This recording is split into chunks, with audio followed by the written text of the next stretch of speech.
వార్తల్లోని ముఖ్యాంశాలు.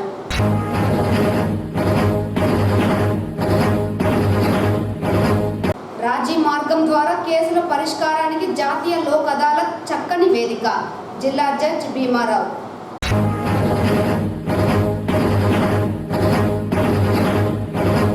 ప్రయాణికుల సౌకర్యార్థం ఆర్టీసీని మరింత మెరుగ్గా తీర్చిదిద్దుతాం. చిత్తూరు ఎమ్మెల్యే గురజాల జగన్మోహన్ నాయుడు.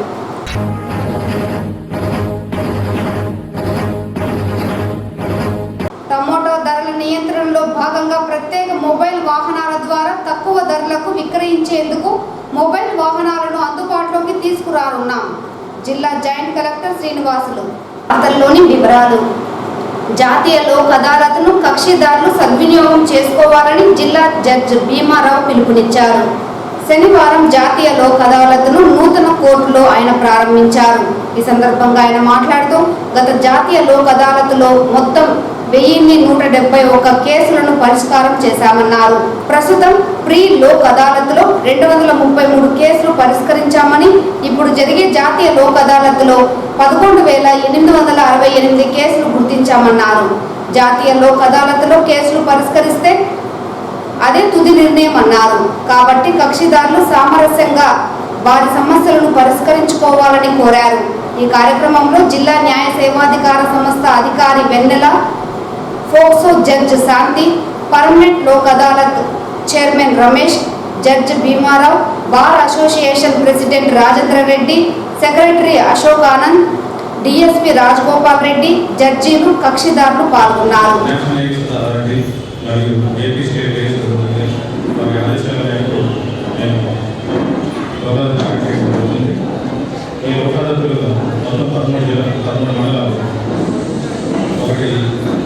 తిరుపతి, వనపల్లి, శ్రీకాళహస్తి, పీలేరు, చిత్తూరు, పొంగనూరు, కర్నూలు, పాకాల, వాయపాడు, సత్యవేడు, నగరి మరియు అంబర్పల్లిలో ఇవి జరుగుతున్నాయి. వీటికి గాను మేము మొత్తం జిల్లా మొత్తం మీద 11,808 కేసులు మేము గుర్తించడం జరిగింది. ఈ నేషనల్ భాగంగా మేము అన్ని కాంపౌండ్ రిక్రూట్మెంట్ కేసులు, ఎన్ఐటి కేసులు, అదేవిధంగా బ్యాంక్ రికవరీ కేసులు, ల్యాండ్ మూమెంట్ డిస్ప్యూట్స్, అదేవిధంగా ల్యాబ్ డిస్ప్యూట్స్, ల్యాండ్ ఎక్విజిషన్ కేసులు, ఎలక్ట్రిసిటీ మరియు వాటర్ బిల్స్ సర్వీస్ మ్యాటర్స్, అదేవిధంగా అన్ని సివిల్ కేసెస్ కూడా ఈ అదాలత్లో పరిష్కారం జరుగుతుంది. దీనిలో భాగంగా మేము ప్రతి ఒక్కరు కూడా మీటింగ్ కనెక్ట్ చేయడం జరిగింది. అందులో ముఖ్యంగా జ్యుడిషియల్ ఆఫీసర్స్తో, పోలీస్ ఆఫీసర్లతో, ఇన్సూరెన్స్ కంపెనీస్తో, అదేవిధంగా banks, revenue officers, municipality department, chit fund కంపెనీస్, ఎలక్ట్రిసిటీ డిపార్ట్మెంట్, తర్వాత బిఎస్ఎన్ఎల్ డిపార్ట్మెంట్, వీళ్ళందరితో కూడా మేము మీటింగ్ కండక్ట్ చేస్తాము. అదేవిధంగా ప్రీ సిట్టింగ్ లోక్ అదాలత్ కూడా మేము కండక్ట్ చేసి 233 కేసులు కూడా పరిష్కారం చేయడం జరిగిందండి. ప్రజలకు ఆర్టీసీ ప్రయాణంలో ఎటువంటి ఇబ్బందులు తలెత్తకుండా అన్ని ప్రాంతాలకు బస్సు ఏర్పాట్లు ముమ్మరంగా టీడీపీ ప్రభుత్వం చేపడుతుందని చిత్తూరు ఎమ్మెల్యే గురజాల జగన్మోహన్ తెలిపారు. చంద్రబాబు నాయుడు ముఖ్యమంత్రిగా అయిన వెంటనే చిత్తూరుకు 2 బస్సులను ఇవ్వడం చాలా సంతోషకరంగా ఉందని చిత్తూరు ఎమ్మెల్యే గురజాల జగన్మోహన్ తెలిపారు. శనివారం చిత్తూరు ఆర్టీసీ బస్టాండ్ నందు చిత్తూరు తిరుపతి, చిత్తూరు బెంగళూరుకు వెళ్లే 2 నూతన బస్సులను జెండా ఊపి ఎమ్మెల్యే ప్రారంభించారు. అనంతరం ఆయన బస్సును కొంత దూరం నడిపి కార్యకర్తలు, నాయకులలో ఉత్తేజంను నింపారు. ఈ సందర్భంగా ఆయన మాట్లాడుతూ గతంలో ఆర్టీసీ వైస్ చైర్మన్గా ఒక నాయకుడు ఉన్నప్పటికీ చిత్తూరు బస్టాండ్ ఎలాంటి అభివృద్ధికి నోచుకోలేదని అన్నారు. తమ ప్రభుత్వం అధికారంలోకి వచ్చిన వెంటనే 2 బస్సులను ఇవ్వడం సంతోషకరమన్నారు. ప్రజల కోసం పనిచేసే ముఖ్యమంత్రి దగ్గర తాను కూడా పనిచేయడానికి ప్రజలు ఆశీర్వదించి తనను గెలిపించారని పేర్కొన్నారు. అలాగే ఆర్టీసీ కార్మికుల సంక్షేమానికి తమ ప్రభుత్వం ఎప్పుడు పనిచేస్తుందని తెలిపారు. కార్మికులకు ఏ కష్టం వచ్చినా తాను అండగా ఉంటానని భరోసా ఇచ్చారు. అనంతరం ఆర్టీసీ 2 డిపో నందు ఎమ్మెల్యే మొక్కలు నాటారు. ఈ సందర్భంగా కార్మికులు ఆయనకు ఘన స్వాగతం పలికారు. బస్సుల ప్రారంభానికి మునుపు ఆర్టీసీ బస్టాండ్లో ప్రయాణికుల వద్దకు వెళ్లి స్వయంగా వారి సమస్యలను ఎమ్మెల్యే అడిగి తెలుసుకున్నారు. చిత్తూరు చుట్టుపక్కల గ్రామాలలో ఏ ప్రదేశాలకు బస్సులు తక్కువ ఉన్నాయని వివరాలను అడిగి తెలుసుకున్న ఆయన బస్సులో ఏర్పాట్లకు తక్షణమే చర్యలు తీసుకుంటామని చెప్పారు. అలాగే ప్రయాణికుల కోసం ఏర్పాటు చేసిన మరుగుదొడ్లను పరిశుభ్రంగా ఉంచకపోవడంతో సంబంధిత కాంట్రాక్టర్పై ఆగ్రహం వ్యక్తం చేశారు. భవిష్యత్తులో ఇలాంటివి చోటు చేసుకుంటే కఠిన చర్యలు తప్పవని హెచ్చరించారు. ఈ కార్యక్రమంలో Chittoor RTC RMO Jitendranath Reddy, 2 depot manager Roopasri, మాజీ ఎమ్మెల్సీ దొరబాబు, మాజీ మేయర్ కటారి హేమలత, 8వ డివిజన్ ఇన్ఛార్జ్ ప్రియాంక, ఆర్టీసీ కార్మిక సంఘం నాయకులు, కార్మికులు పాల్గొన్నారు.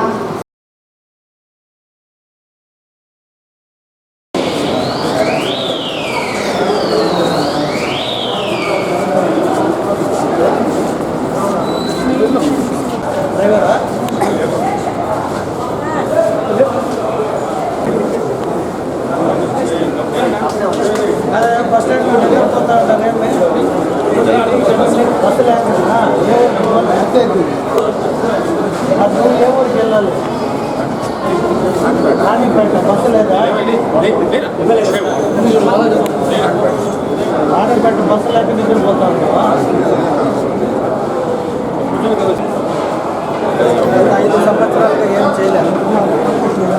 మొత్తం షాక్ రేటింగ్ కూడా లూజింగ్ అయింది. తిరుమల కాణిపాకం పోయింది. కాణిపాకం పోయింది టైం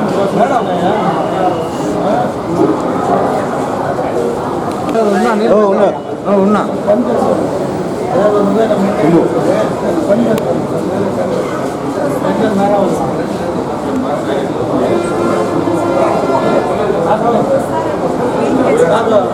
అట్లనే పెట్టుకునేది బాత్రూంలో ఎవరైనా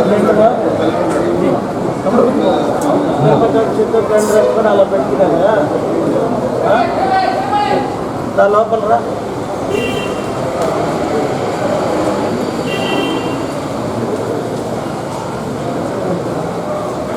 అంటే ఇప్పుడు కడిగించినారా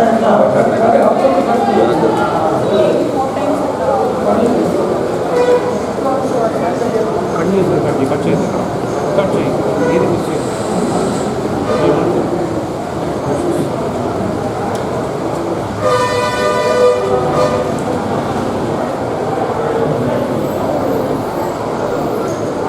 బాత్రూమ్ సెంటర్ కడిగే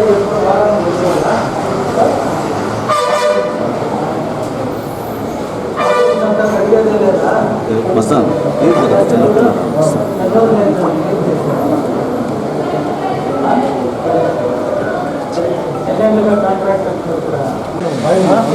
అందుబాటులో ఉంది. ఫోటో పైన నైట్లో మార్నింగ్ లేస్తే స్లీపర్ లేదా క్లీన్ చేసేవాళ్ళ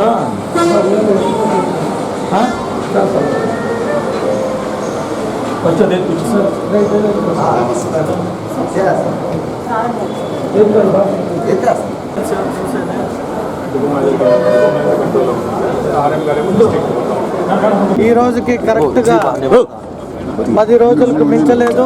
కానీ ప్రభుత్వ తరఫున చిత్తూరు ఏపీఎస్ఆర్టీసీకి కొత్తగా బస్సులు ఇచ్చినందుకు ముఖ్యమంత్రి గారికి అలాగే ట్రాన్స్పోర్ట్ మినిస్టర్ రాంప్రసాద్ రెడ్డి గారికి ప్రత్యేక ధన్యవాదాలు.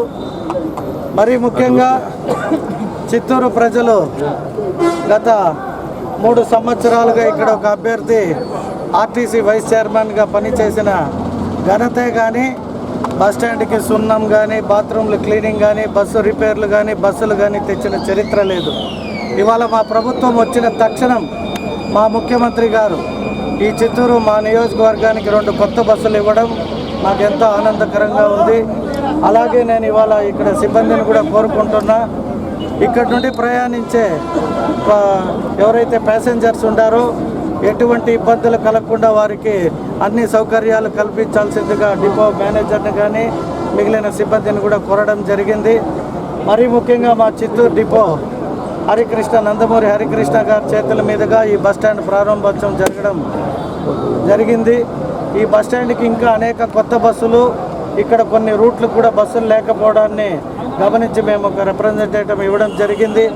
కాబట్టి మా మంత్రివర్యుల్ని మరీ ముఖ్యంగా మా ముఖ్యమంత్రి గారిని కూడా అడిగి ఈ చిత్తూరు నియోజకవర్గానికి కొత్త బస్సు రూట్లు కావచ్చు, బస్సుల్ని ఏర్పాటు చేసే విషయంలో నేను ముందంజలో ఉంటానని తెలియజేసుకుంటూ సెలవు తీసుకున్నాను. ఎలక్ట్రానిక్ ఓటింగ్ మిషన్ వీవీప్యాట్ గోదాం భద్రతకు కట్టుదిట్టమైన ఏర్పాట్లు చేసినట్లు జిల్లా కలెక్టర్ సుమిత్ కుమార్ తెలిపారు. శనివారం చిత్తూరు కలెక్టరేట్లోని ఈవీఎం వీవీప్యాట్ గోదామును జిల్లా కలెక్టర్ రాజకీయ పార్టీల ప్రతినిధులతో కలిసి పరిశీలించారు. ఈసీఐ మార్గదర్శకాలకు అనుగుణంగా ఈవీఎం వీవీప్యాట్ల భద్రతకు చేసిన ఏర్పాట్లను క్షుణ్ణంగా తనిఖీ చేశారు. సీసీ కెమెరాల భద్రతా వ్యవస్థను పరిశీలించారు. ఈ సందర్భంగా కలెక్టర్ మాట్లాడుతూ ఈసీఐ మార్గదర్శకాలకు అనుగుణంగా ఎప్పటికప్పుడు ఈవీఎం వీవీప్యాట్ గోదాములను క్షుణ్ణంగా తనిఖీ చేసి సమగ్ర నివేదికను సమర్పిస్తున్నట్లు తెలిపారు. అదేవిధంగా 3 నెలలకు ఒకసారి రాజకీయ పార్టీల ప్రతినిధుల సమక్షంలో తనిఖీలు చేయడం జరుగుతుందన్నారు. ఈ క్రమంలో శనివారం వివిధ రాజకీయ పార్టీల ప్రతినిధులతో కలిసి గోదామును త్రైమాసిక తనిఖీల్లో భాగంగా నిశితంగా పరిశీలించినట్లు వివరించారు. వర్షాకాలం నేపథ్యంలో అప్రమత్తతతో ఉండేలా చర్యలు తీసుకుంటున్నట్లు తెలిపారు. ఈవీఎం వీవీప్యాట్ గోదాము తనిఖీ ప్రక్రియలో డిఆర్ఓ పుల్లయ్య, రాజకీయ పార్టీల ప్రతినిధులు, Indian National Congress Paradesi, TDP Surendra Kumar, BJP Atluri Srinivasulu, YSRCP Uday Kumar, CPM Gangaraju, election cell అధికారులు, సిబ్బంది తదితరులు పాల్గొన్నారు.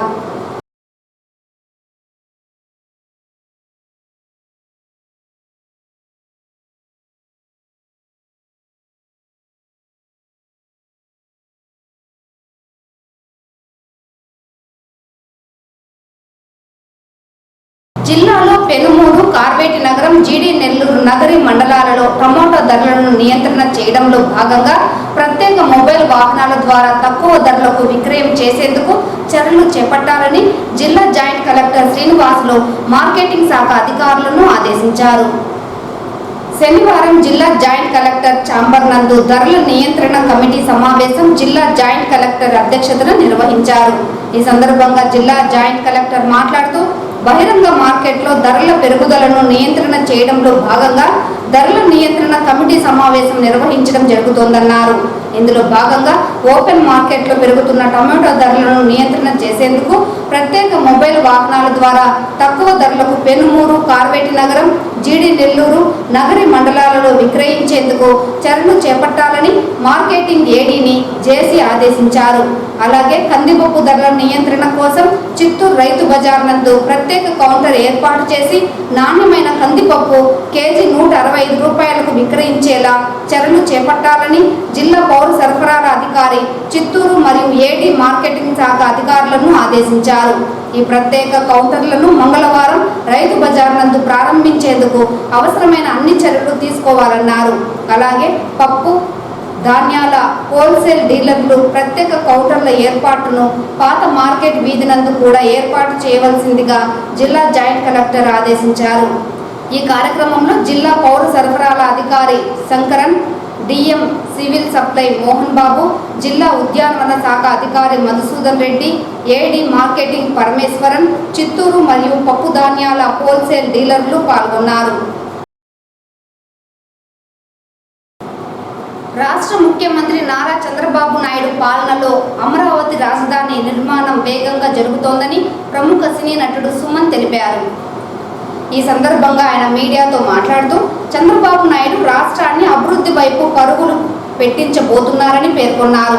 గతంలో ఉద్యోగాలు లేకుండా నిరుద్యోగులు ఎన్నో ఇబ్బందులు ఎదుర్కొన్నారని, చంద్రబాబు అధికారంలోకి రాగానే మెగా డిఎస్సి ప్రకటించి నిరుద్యోగులకు ఉద్యోగ ఉపాధి అవకాశాలు కల్పించేందుకు ముందుకు వచ్చారని పేర్కొన్నారు. ప్రభుత్వంలో సినీ పరిశ్రమ కూడా తీవ్రమైన ఇబ్బందులు ఎదుర్కోవడం జరిగిందని ఆవేదన వ్యక్తం చేశారు.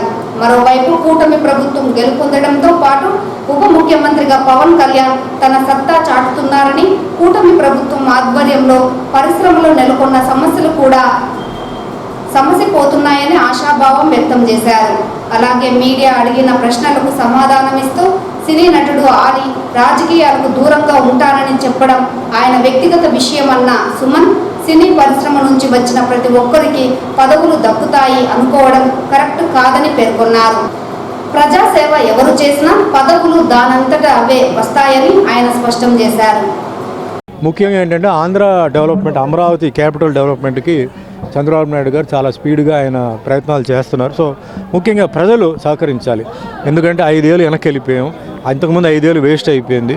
ఇప్పుడు ఇంకొక 5 ఏళ్ళ తర్వాత ఏం జరుగుతుందో తెలియదు. కాబట్టి ఈ 5 ఏళ్ళు ఏంటంటే ముఖ్యంగా ఎంప్లాయీస్కి ఎంప్లాయ్మెంట్ విషయం, ఇది చాలా ముఖ్యమైన విషయం. సో అది రావడానికి అంటే ఇండస్ట్రీస్ రావాలి. సో పక్క తమిళనాడు నుంచి, ఇప్పుడు ముఖ్యంగా తిరుపతి అంటే పక్కనే తమిళనాడు ఉంది. సో తమిళనాడు నుంచి ఏంటంటే ఇండస్ట్రీస్ ఇక్కడ పెట్టేవాళ్ళు, లేదా నార్త్ నుంచి వచ్చేవాళ్ళు, వాళ్ళందరికీ అవకాశం ఇవ్వాలి, సహకరించాలి. అండ్ ముఖ్యంగా నేను మొన్న కూడా చెప్పాను, అమరావతి అనేది ఒక కాస్మోపాలిటన్ సిటీ అయితే మనకి ఈస్ట్, వెస్ట్, నార్త్ ఇండియన్స్ అందరూ వస్తారు. సో మెయిన్గా అందరూ బాగుండాలి, అందరూ సంతోషంగా ఉండాలి. జరిగింది మనం ఇంకా మర్చిపోయి జరగబోయే మెయిన్గా ముఖ్యంగా యువకులు పాపం చాలామంది చదివి వాళ్ళకేంటంటే వాళ్ళ ఊర్లోనే వాళ్ళకి ఉద్యోగాలు లేవు. సో వాళ్ళ ఊర్లోనే వాళ్ళకి ఉద్యోగాలు వచ్చేలాగా చంద్రబాబు నాయుడు గారు చేయాలి. అదే మాదిరిగా పవన్ కళ్యాణ్ కూడా ఆయన చాలా మంచి మెజారిటీ మీద గెలిచి ఈరోజు డిప్యూటీ సీఎంగా ఉన్నారు. సో మా సినిమా వర్గాల్లో కూడా ఎన్నో కళాకారులు, టెక్నీషియన్స్ చాలామంది ఇబ్బందులు ఉన్నారు. సో వాళ్ళకి కూడా ఏంటంటే ఏదైనా అంటే ఇక్కడ షూటింగ్స్ జరిగేలాగా, అంటే స్టూడియోస్ లాంటి చిన్న చిన్న స్టూడియోస్ లాంటి కట్టిస్తే టీవీ సీరియల్స్కి, వెబ్ సిరీస్కి వాటికి పనికొచ్చేలాగా, ప్లస్ ఈరోజు చాలా రియాలిటీ ప్రోగ్రామ్స్ జరుగుతున్నాయి. ఆ విధంగా తిరుపతిలో చేసి ఇది ఒక టెంపుల్ సిటీ కింద డిక్లేర్ చేయాలని నా కోరిక. ఎందుకంటే ఎన్నో గుడిలు ఇక్కడ ఉన్నాయి. సో ఇది ఒక టెంపుల్ సిటీగా డిక్లేర్ చేయవచ్చు. దానికి నా రిక్వెస్ట్ దీనికి. అండ్ ముఖ్యంగా ఇంకా మంచి అభివృద్ధికి జరగాలి ఆంధ్రప్రదేశ్. బాబు గారి వల్లనే ఈరోజు హైదరాబాద్ అంత బ్రహ్మాండంగా ఉందంటే అది బాబు గారి డిజైన్. సో అదే మాదిరిగా ఆంధ్ర కూడా డెవలప్ అయ్యి అందరూ బాగుండాలని నా కోరిక. ఒక ఇండివిజువల్ డిసిషన్ అది. ఇప్పుడు పాలిటిక్స్ అనేది ఒక డిఫరెంట్ సబ్జెక్ట్ సార్. వాళ్ళు అనుకున్నంత ఈజీ కాదు. ఎందుకంటే ఎంతోమంది ఏదోదో అడుగుతారు, అందరినీ సాటిస్ఫై చేయాలంటే చాలా కష్టం, కొందరిని అవుతుంది. మళ్ళీ దీంట్లో ఈక్వేషన్స్ ఉంది, క్యాస్ట్ ఉంది, కమ్యూనిటీ ఉంది, చాలా ఉన్నాయి. సో అవన్నీ బ్యాలెన్స్ చేస్తూ మేము తట్టుకుంటాం. జనాలు చప్పట్లు కొడతారు, ఊస్తారు కూడా. మరి వాటన్నిటికీ రెడీగా ఉండాలి. అలా చేయగలిగితే ఓకే. ఈ పదవి రావడం అనేది ఏంటంటే సార్, అది అందరూ ఏంటంటే రాగానే మనకి ఆ పదవి వస్తుంది అది చాలామంది ఊహించుకుంటారు. అది ఎవరికి తలరాతలో రాసి ఉందో అదే జరుగుతాయి. ఇప్పుడు మిగతా పనులు చూడండి, పని చేస్తే డబ్బు వస్తుంది, లేదా పని చేస్తే ఏదో ఇస్తారు. పాలిటిక్స్ అలా ఉండదు. పని చేసాం కదా, నాకు అది కావాలి ఇది కావాలంటే అది రాదు. అది చాలా ఈక్వేషన్స్ ఉంటాయి, చాలా విషయాలు ఉంటాయి. సో అలా ఉంటే పార్టీకి మీరు పని చేయండి, లేకపోతే మీ పని చూసుకొని వెళ్ళిపోవాలి, అంతే అండి. Okay sir, thank you. గత కొన్ని సంవత్సరాలుగా మూతపడ్డ షుగర్ ఫ్యాక్టరీలో ప్రజలకు ఉపయోగపడే పరిశ్రమలు తీసుకురావడంలో భాగంగా ప్రభుత్వానికి ప్రతిపాదనలు పంపనున్నట్లు చిత్తూరు ఎమ్మెల్యే గురజాల జగన్మోహన్ తెలిపారు. చిత్తూరు నగరంలోని షుగర్ ఫ్యాక్టరీని ఎమ్మెల్యే గురజాల జగన్మోహన్ శనివారం సందర్శించారు. అనంతరం అక్కడ ఉద్యోగులతో మాట్లాడి సమస్యలను అడిగి తెలుసుకున్నారు. షుగర్ ఫ్యాక్టరీలో ఉన్న యంత్రాల పనితీరును పరిశీలించారు. ఈ సందర్భంగా ఆయన మీడియాకు వెల్లడిస్తూ షుగర్ ఫ్యాక్టరీలో 3 రకాలైన ఉద్యోగులు ఉన్నారని, వారి సమస్యలను పరిష్కరించేందుకు కృషి చేస్తామన్నారు. దీంతో పాటు 10 సంవత్సరాలుగా మూతపడిన షుగర్ ఫ్యాక్టరీ స్థానంలో ప్రజలకు ఉపయోగపడే పరిశ్రమలు తీసుకుని వచ్చి వారికి ఉద్యోగ ఉపాధి అవకాశాలు కల్పించేందుకు తగిన చర్యలు చేపడతామని హామీ ఇచ్చారు. ఈ కార్యక్రమంలో షుగర్ ఫ్యాక్టరీ ఎండి, ఉద్యోగస్తులు పాల్గొన్నారు. తక్షణమే ఇప్పుడు కార్మికుల సమస్యలు చెప్పారు. ఎండి గారు ఉంటారు, మాట్లాడి ఏం చేయాలో ఇమ్మీడియట్ తీసుకోమని చెప్పేస్తాం. మీకు దాంట్లో మళ్ళీ నో డౌట్ కదా.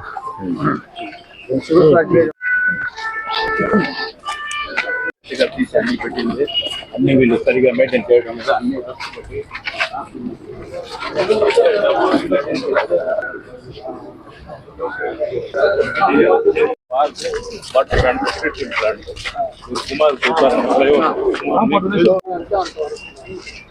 ఓల్డ్గా దొరికింది.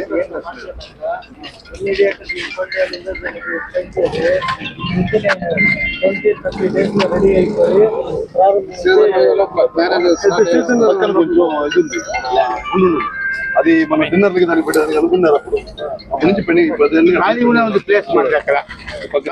అందరికీ నమస్కరించిన ఆనాటి వీర రాఘవ నాయుడు 1962లో వీర రాఘవ నాయుడు గారి చేతుల మీదుగా ఈ కోఆపరేటివ్ షుగర్స్ ని ప్రారంభించడం జరిగింది. ఆనాటి నాయకుల మంచి ఉద్దేశం ఏమంటే, రైతులు ఎంత ఆనందంగా ఉంటే అంత సంతోషంగా నగరం కానీ, నియోజకవర్గము, రాష్ట్రం కూడా బాగుంటుందని మంచి ఉద్దేశంతో ఈ కర్మాగారాన్ని నిర్మించడం జరిగింది. అనేక కారణాల వల్ల గత 10 సంవత్సరాలుగా మూసేయబడింది.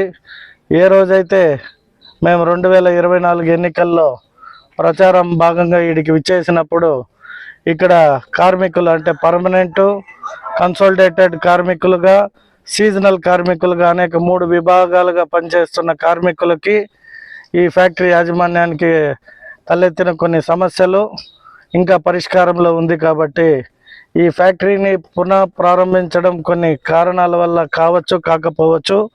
అయితే దీన్ని మళ్ళీ చిత్తూరు ప్రజలకు ఏ రకంగా ఉద్యోగ రీతి దీంట్లో ఏది నిర్మిస్తే బాగుంటుంది, దీన్ని ఏం చేసి ఇక్కడ ఉన్న కార్మికులకి ఫ్యాక్టరీ యాజమాన్యానికి సమస్యలు లేకుండా పూర్తి చేయడం నా బాధ్యత. కాబట్టి ఇవాళ దీన్ని విజిట్ చేయడం జరిగింది.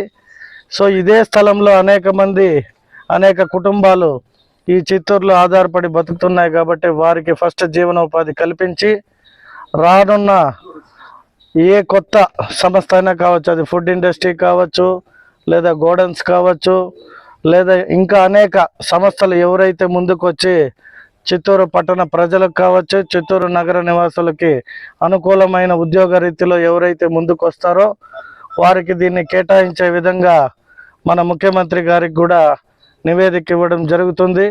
తిరుమల శ్రీవారిని ఈరోజు ఉదయం విఐపి విరామ సమయంలో పలువురు ప్రముఖులు దర్శించుకున్నారు. శ్రీవారి దర్శనార్థం తిరుమలకు విచ్చేసిన వారిలో MLA Kala Venkatrao, MLC Bhumireddy, Ram Gopal Reddy, Bachhal movie team వేరువేరుగా స్వామివారి సేవలో పాల్గొని మొక్కులు చెల్లించుకున్నారు. శ్రీవారి దర్శనార్థం తిరుమలకు విచ్చేసిన వీరికి ఆలయ అధికారులు స్వాగతం పలికి దర్శన ఏర్పాట్లు చేశారు. అనంతరం రంగనాథ మండపంలో వేద పండితులు వేద ఆశీర్వచనం చేసి స్వామివారి తీర్థ ప్రసాదాలను అందజేశారు.